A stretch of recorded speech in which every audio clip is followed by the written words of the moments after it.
લોકસભાની ચૂંટણીના 5મા તબક્કાનું મતદાન શરૂ થઈ ચૂક્યું છે। 8 રાજ્યો અને કેન્દ્રશાસિત પ્રદેશની 49 બેઠકો પર મતદાન ચાલી રહ્યું છે।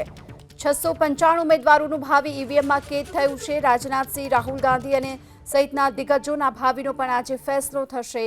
ત્યારે અભિનેતા અક્ષય કુમાર અને જાહ્નવી કપૂરે પણ આજે મતદાન કર્યું।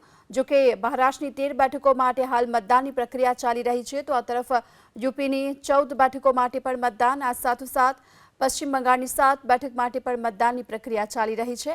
ઓડિશા, બિહારની 5 બેઠકો માટે અત્યારે મતદાન થઈ રહ્યું છે, જ્યારે કે ઝારખંડની 3, જમ્મુ કાશ્મીર અને લદ્દાખની 1 બેઠક માટે મતદાન શરૂ થઈ ચૂક્યું છે। તો આજે 5મા તબક્કાનું મતદાનની શરૂઆત અને 8 રાજ્યોમાં કેન્દ્ર શાસિત પ્રદેશની કુલ 49 બેઠક પર હાલ મતદાનની આ પ્રક્રિયા શરૂ થઈ ચૂકી છે। સવારે 7 વાગ્યાથી જ મતદાનની આ પ્રક્રિયા શરૂ થઈ છે। અનેક દિગ્ગજોના ભાવિનો આજે ફેસલો થશે, જેમાં રાજનાથસિંહ અને રાહુલ ગાંધી સહિતના દિગ્ગજો છે, જેમના ભાવિનો ફેસલો આજે ઈવીએમમાં કેદ થશે।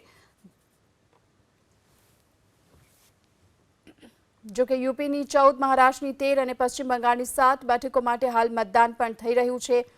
અને આકરી ગરમીને જોતા મતદાન મથકો પર જે મતદારો પહોંચી રહ્યા છે, તેમના માટેની વ્યવસ્થા પણ ચૂંટણી પંચ તરફથી કરવામાં આવી રહી છે।